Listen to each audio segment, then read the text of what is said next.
मैं उस समय पर सिर्फ 14 साल की थी जब मैं वृंदावन एक महात्मा के साथ गई और वहाँ 8 दिन उनका सत्संग सुनते और उन्हीं दिनों में पूज्य स्वामी अखंडानंद जी महाराज का एक बहुत परम विभूति परम विद्वान महात्मा अद्भुत महात्मा, तो उनका दर्शन और संगत और सत्संग, दिन में 2 बार 3 बार सत्संग होना और फिर कीर्तन करते रहना और नाचते रहना। इतना नाचना हम लोगों का कहो बदनाम हो गया था कि जहाँ कहीं हम लोग जाते थे तो थोड़े से ही लोग 10-12 होंगे, बट वो 10-12 का टोला जहाँ निकलता तो अरे ये आ गए कि घसीट के हम लोगों को मंदिरों से खींच के बाहर निकाल देते थे, क्योंकि उनके मंदिर बंद होने का टाइम हो जाता था और हमारा नाचना बंद ही, क्योंकि आंखें बंद है, कौन देख रहा टाइम। हम पेड तो थे नहीं ना प्रीस्ट कि टाइम देख से आरती होगी चलो जाओ बाहर, अब तो घर चले जाओ, लॉक करो मंदिर। तो हम नाचे जा रहे और किसी संगीत की भी ज़रूरत नहीं कि कोई ढोलक कोई नाल कोई खोल बजा, ऐसा भी कुछ नहीं, बस नाचे जा रहे बिल्कुल पागलों की तरह। और ये चर्चा जो है वो स्वामी जी तलक भी पहुंची। तो जब हम लोग वहाँ गए उनको मिलने के लिए तो मेरी और उन्होंने उंगली करके कहा ये वही बिटिया है जिसकी बात कर रहे थे। कहा हाँ ये वही है। तो कह रहे अच्छा बिटिया तो बहुत मस्त है, वैसे थोड़ा लटका के बोलते थे। तो इतने बड़े महात्मा के पास मेरी खबर यूँ पहुँची थी कि जब मैं गई दर्शन करने को तो वो मुझे पहले पहचान रहे थे। तो एकदम अब क्या हुआ, संतों के साथ बैठे सत्संग सुना, वो मस्ती आ गई। एक दिन की बात सुनाती हूँ अब, क्योंकि एज की बात हो रही है ना, तो मैं इसलिए एज से रिलेटेड ये घटना है इसलिए मैं आपको कह रही हूँ। एक बार विचार हुआ कि जमुना जी जाएंगे, तो वहाँ बोट ली गई और उस बोट में कोई 12-1 लोग, बड़ी थी किश्ती, तो बोले जाएंगे आगे तलक। तो हम लोग सब बोट में अब बैठे, तो अब बोट में बैठेंगे तो अब जमुना है, वृंदावन है और जमुना जी है।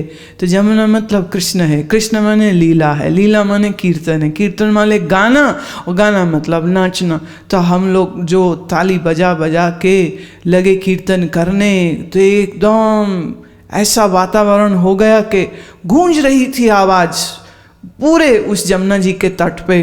और बोट चलती जा रही है और बीच में एक पॉइंट ऐसा आया कि मैं तो उठ के खड़ी हो गई, बोट में ही लगी नाचने। तो सब लोग वो जिनका वो नकली होएगा या बेचारे डर गए, वो तो ऐसा बोट को पकड़ के इसको बैठाओ, अरे बोट पलट जाएगी।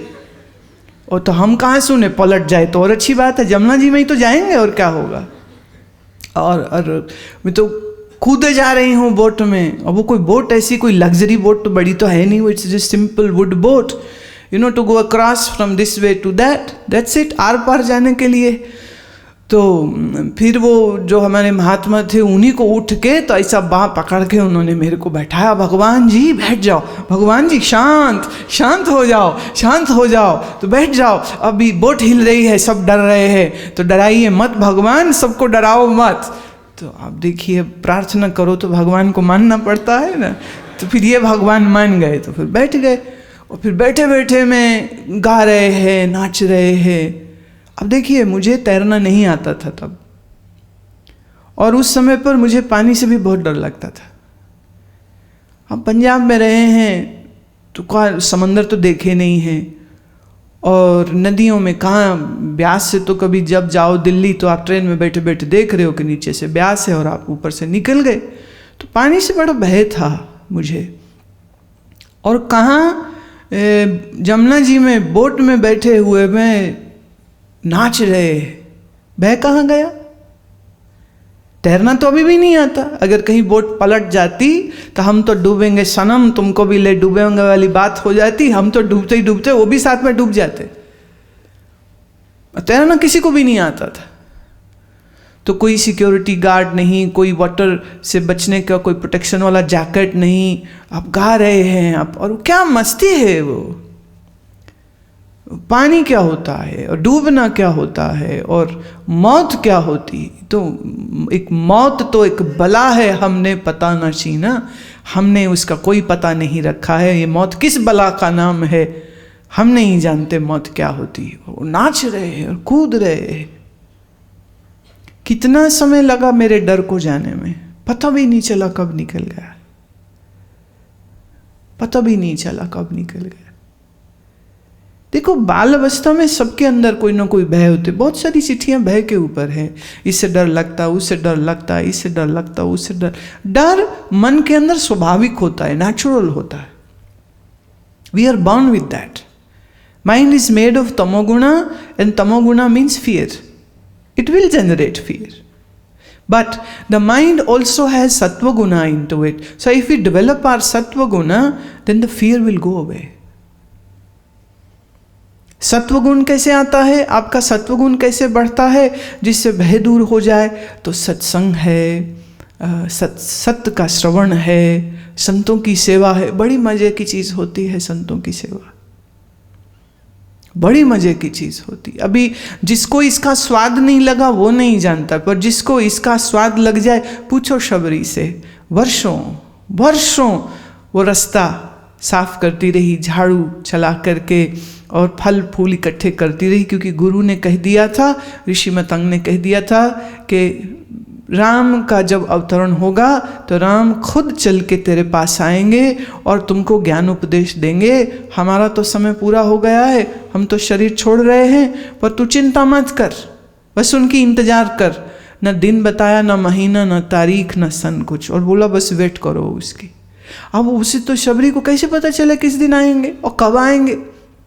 और रोज जो रास्ता उनकी कुटिया तक जाता है, वो रोज उस रास्ते को साफ करे, कांटे हटाए, पत्ते हटाए, पानी का छिड़काव करे, जंगल से जाके फल तोड़ के लाए और फूल लेके आए, फूलों की एक माला बनाए कि राम आएंगे तो उनके कंठ में डालूंगी, उनकी पूजा करूंगी, फिर उनको खाने को फल दूंगी, फिर जल से उनके चरण धोऊंगी, और फिर उनको अपने गुरु के आसन पर बिठाऊंगी, और फिर पूछूंगी उनसे कि मेरे लिए उपदेश कीजिए कि अब आप ही मेरा कल्याण कर सकते हैं। ये एक दिन, एक हफ्ता, एक महीना, एक साल नहीं, वो सालों ऐसा करती रही।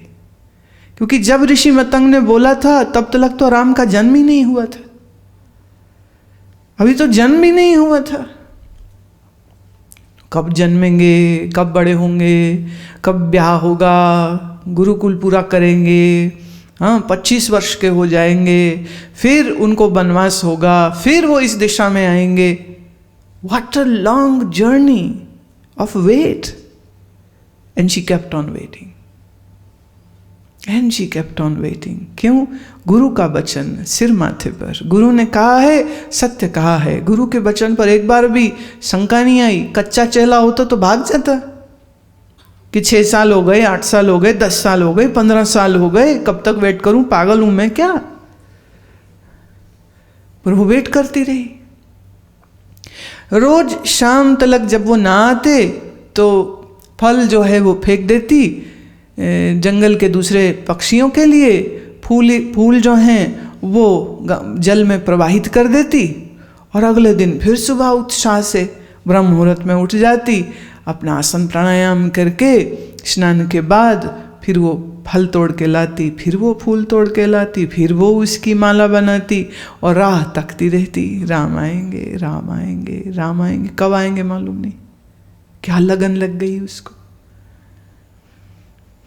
तो जब हमारे अंदर ये लगन आ जाती है, और शबरी के लिए वो लगन पहले से थी उसके गुरु के लिए, और गुरु ने बोला राम आएंगे, वो कल्याण करेंगे, तो लगन का फोकस गुरु जी से हटके राम पे चला गया। अब वो राम की इंतजार कर रही है। कितना डेडिकेशन होगा उसमें। और देखिए, उस जमाने में कोई फोटो नहीं है, ये नहीं पता किस दिशा से आना। आज तो हर चीज मैंने आपके मोबाइल फोन में, you have all information available, where you want to go, what you want to do and everything. सोच के देखिए, आज तो आप घर बैठे लोग सत्संग सुनते हैं, मेरा चेहरा देख लेते हैं, और जब टीवी नहीं था, क्या तब मैं सत्संग नहीं करती थी? मैं तो तब भी करती थी। ऑडियो रिकॉर्ड नहीं होता था, तो जिसको सुनना होता था वो मेरे पास आएगा, बैठेगा, सुनेगा, सुन के घर चला जाएगा। मैं तो एक शहर में रह रही थी, और सोचिए मतंग ऋषि तो जंगल में रह रहे थे। आप कभी जंगल में गए? मीलों मीलों, कई सैकड़ों मील तलक कोई मकान नहीं, कोई दुकान नहीं, कोई बाजार नहीं, कोई पोस्टमैन नहीं, कोई टेलीफोन नहीं, कुछ नहीं। और आप वहाँ बैठे हैं और आप इंतजार कर रहे हैं कि यहाँ वो राम आएंगे और राम मेरा कल्याण करेंगे। कितना विश्वास, कितना प्रेम, कितनी श्रद्धा, कितनी तपस्या। हाँ, ऐसे ही तो हम शबरी के गीत नहीं गाते, उसको याद ऐसे थोड़े करते। कितना उसका मनोबल। बार बार प्रणाम करना चाहिए उस देवी को जिसने अपने इंतजार को वो रंग दिया कि दुनिया में उसकी कोई मिसाल नहीं मिलती। We don't have a similar example what Shabari portrait through her character and her life. Sum up मैं ऐसे कर देती हूँ। 2 चीजें अगर आपके पास हो में, एक डिसिप्लिन आप फॉलो करते हैं, दूसरा आपके मन में लगन हो। जब ये 2 चीजें कंबाइन होएंगी, माने discipline plus the passionate love, लगन, it is a passionate love. If you have these 2 things, your mind will begin to become stronger and stronger and stronger and stronger in real powerhouse. Total integration हो जाएगा. But you need to have a discipline. If you don't follow the discipline, then you will not reap the fruits of any साधना। मैं आपको कितनी अच्छी से अच्छी साधना के तरीके बता दूं कि ये करने से आपको लाभ मिलेगा, और आप वापस जाके कुछ करें ही नहीं तो क्या मिलेगा? मैं जो भी बोल रही हूं, it is all to do stuff, it is not to hear stuff. ये सिर्फ सुनने की चीज नहीं है, ये करने की चीज है। और जब आप करने लग जाएंगे तो करने में कमिटमेंट होती है। I have to do this and I begin to do it, and I begin with to do with conviction that what I am doing is great. अब कई लोग हैं वो मुझे कहते हैं कि हम ना आश्रम आते हैं ना तो हम अपने दोस्तों को बताते नहीं हैं कि हम आश्रम जाएंगे, नहीं तो वो हमारा मजाक उड़ाएंगे। बोले बड़ा भगत हो गया, बड़ा साधु हो गया, तू क्या हो गया, तू घर बार छोड़ रहा है, तू क्या कर रहा है। तो हम तो बताते भी नहीं, ऐसी चोरी चोरी आते। चोरी का माल कभी हजम नहीं होता, राइट? तो चोरी का ज्ञान हजम हो जाएगा।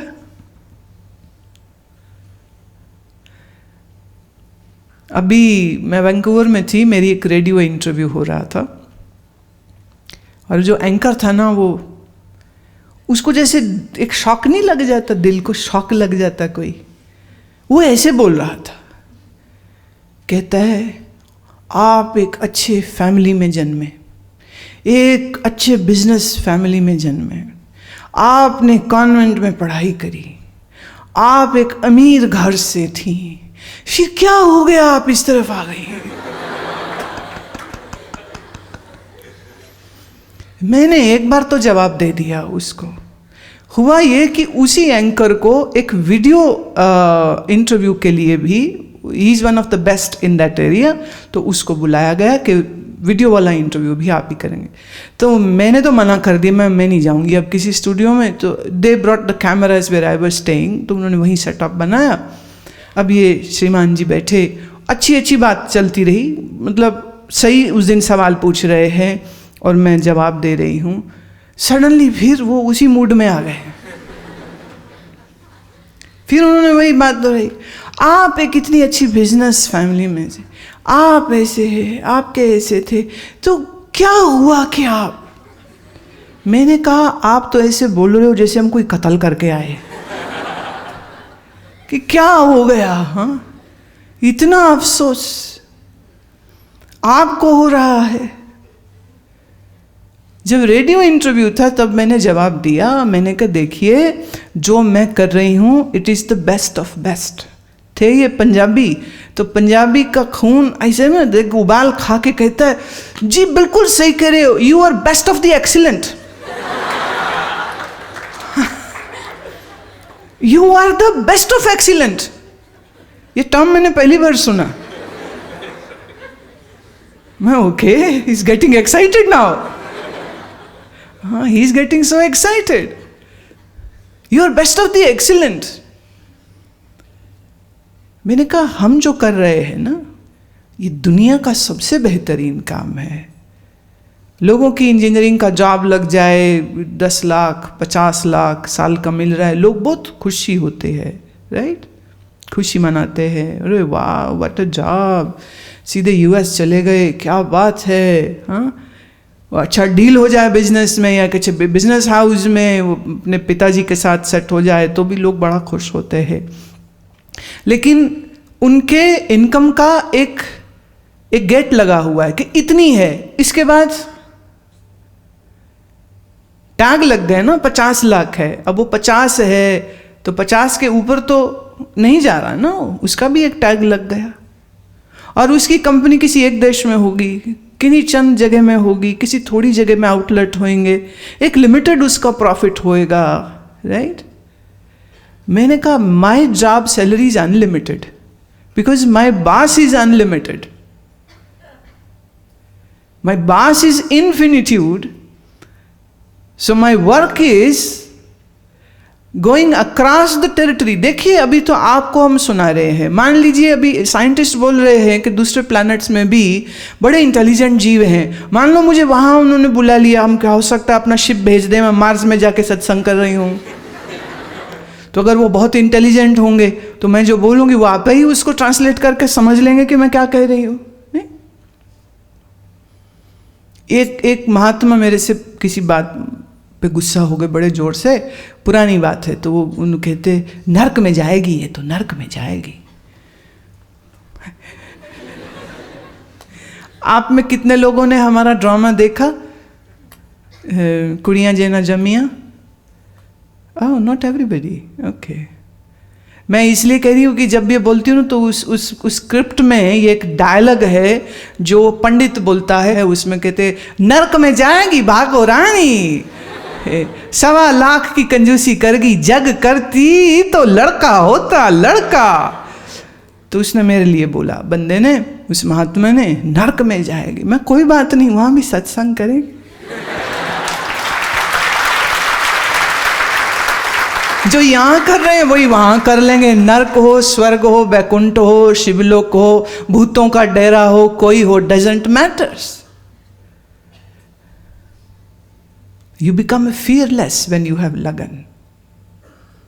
गुरु से हो, ईश्वर से हो, ईश्वर की समझ नहीं है तो गुरु से हो, किसी संत प्यारे से हो, मन जुड़ जाए, you keep on learning and then one day all your insecurities and fear just vaporize, gone, poof, खत्म।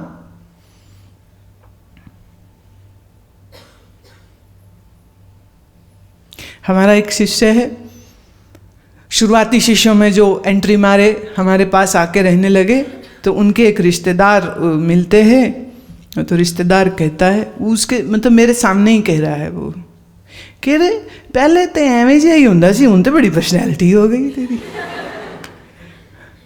पहले तो ऐसे ही होता था, तो अब तो तुम्हारी बॉडी लैंग्वेज बदल गई है, तुम्हारा तरीका बदल गया है, बात करने का तरीका, तुम्हारा ड्रेस सेंस कितना अच्छा, जबकि वो चोला पहना है, कोई 3 पीस अरमानी का सूट नहीं पहना है, लेकिन if you have the charisma in you, you will look the most smashing and dashing even in rags and tatters. फटे हुए कपड़ों में भी आप एक टावरिंग पर्सनैलिटी, एक बहुत उच्चतम व्यक्तित्व, एकदम चमत्कारी व्यक्ति आप लग सकते हैं अगर आपके अंदर ये ऊर्जा, ये ज्ञान, ये लगन होती है तो। और अगर नहीं है तो आप कितने भी अच्छे कपड़े पहन लो, लेकिन अगर आपका मन खुश नहीं है, मन संतुष्ट नहीं है, तो ये तो 4 दिन की चांदनी फिर अंधेरी रात वाली बात हो जाती है। So what makes you beautiful? Not your makeup, but your passion makes you beautiful. What makes you a charismatic personality? Your intelligence makes you. So question ये होना चाहिए, सवाल यह आपको अपने आप से पूछना चाहिए, क्या मेरे अंदर लगन है, क्या मेरे अंदर ज्ञान है? क्योंकि अगर ज्ञान है और लगन है, यू आर सेट। नहीं तो बहुत ट्रबल में है आप, नहीं तो बहुत मुश्किल में है आप। और आसपास समाज में लोग तो बस गिराने के लिए आपको बैठे हैं। वो कहते हैं ये दुनिया खूब काम करती है, ये दुनिया खूब कमाल का काम करती रहती है, जिंदों को गिराने में, मुर्दों को पूजने में। जो जिंदा है इंसान उनको गिराते रहेंगे, तुम्हें अक्ल नहीं है, तुम्हें अक्ल नहीं है, तुम्हें पता नहीं है, तुम्हें समझ नहीं है, तुम्हें ये नहीं है, तुम्हें वो नहीं है, तुम्हें एटिकेट नहीं है। और जो मर जाते हैं उनके फोटो में माला चढ़ाते रहते, श्रद्धांजलि भेंट करते रहते। तो दुनिया का तो ये स्टाइल है, राइट? तो अगर आप ये सोचते हैं कि दुनिया वाले आपको मेडल दें, तब आप कहीं आई एम अराइव्ड वाली फीलिंग आपको आएगी। तो दुनिया मेडल देगी कब के नहीं देगी, आप तो पहले ही गिर गए। क्योंकि जो मांगता है वो तो भिखारी होता है ना। एक भिखारी गया भीख मांगने, वो कहता है कुछ दे दो, अंदर से आवाज आई कुछ नहीं है। बोले रोटी दे दो, बोले कुछ दे दो, बोले कुछ दे दो, बोला ना कुछ नहीं है। बोले मैं तेरी बीवी थोड़ी मांग रहा हूँ, खाने को रोटी मांग रहा हूँ, तेरी माँ नहीं मांग रहा हूँ, और रोटी मांग रहा हूँ, कोई रुपया पैसा मांग रहा हूँ, कुछ तो दे दे। बोले कुछ नहीं है। बोले कुछ नहीं तो अंदर क्यों बैठा, आ जा मेरे साथ फिर तू भी। जो है ही कुछ नहीं तो मैं भी मांगता तो तू भी मांगता, दोनों मिलके आवाज लगाएंगे।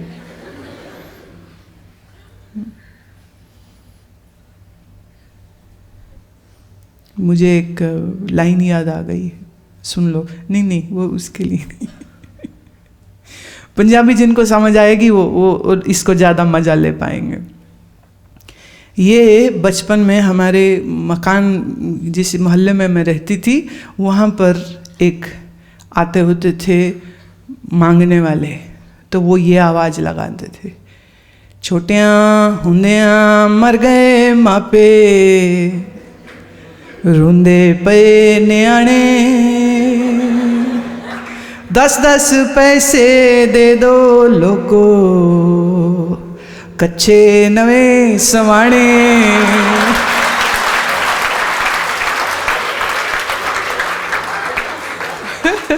जो वहाँ का अनाथ आश्रम था ना, वो सारे बच्चों को इस तरह का, मैंने नॉट एग्जैक्टली दिस, लेकिन वो इस तरह का गाना गा रहे हैं। वो आगे से हारमोनियम बज रहा होता था, एक हारमोनियम बजा रहा है गले में टांगा हुआ, और पीछे लाइन में सब बच्चे होते थे, और वो बच्चे ये गा रहे होते थे कि भी हमारे बचपन में माँ बाप मर गए, रोंदे पे न्याणे मने बच्चे, हम सब रो रहे हैं, 10-10 पैसे दे दो लोको। अब उन्होंने कुछ और खरीदना होगा उसमें, पर ये फिर हम बच्चों ने उसमें फिट कर दिया था कि कच्चे नवे सवाने सारे फट गए हैं। हाँ, तो मांगता होना अच्छी बात है क्या? हाँ कि ना? तो फिर आज के बाद मंदिर जाके कहोगे हनुमान जी पास कर दो। ये मंगतागिरी नहीं है क्या? भीख नहीं मांग रहे क्या? ये भीख मांगना अच्छी बात है क्या? कच्चे फट गए तुम्हारे। काय भीख मांग रहे हो तुम? ये जो टेक्नोलॉजी चलती है ना लोगों की, पूरी आप सोसाइटी में देखिए, पूरी सोसाइटी में सब लोग यही कर रहे हैं। तो ये सब मंगतों की वैरायटियां हैं। बस मोहल्ले नहीं बांट लेते कि मैं इस मोहल्ले में, एक रेड लाइट पे एक अंधा खड़ा था, वहाँ एक और आ गया भिखारी, तो वो उसने पलट के उसको कहते बे तू यहाँ क्या करने आया? बोले हैं तू देख सकता है। बोले बिल्कुल, ये इलाका मेरा है, तू यहाँ क्या करने आया? कहता वो मैं तो पिछले सिग्नल पे भीख मांगता था, वहाँ एक कोई लड़का आ गया। बोले लड़का आ गया? मेरा जमाई वो इलाका मैंने उसको दहेज में दे दिया है, तू ना वहाँ मांगेगा ना तू यहाँ मांगेगा। हम ईश्वर की संतान हैं, हम ईश्वरीय है, हम में पूरा देवत्व है। अपने देवत्व का उपयोग करिए, ज्ञानी बनिए, डिसिप्लिन के साथ जिए, इंटीग्रेशन ऑफ द माइंड को लाइए। आपको किसी से कुछ मांगने की जरूरत नहीं पड़ेगी, कभी भी नहीं, क्योंकि जब अपने आप से तुम अपने लिए अपने रास्ते बना सकोगे तो आपको किसी से कुछ मांगने की आवश्यकता थोड़ी रह जाएगी, राइट? भिखारी मत बनिए। आज के लिए इतना ही, बाकी जो है वो शाम को करेंगे।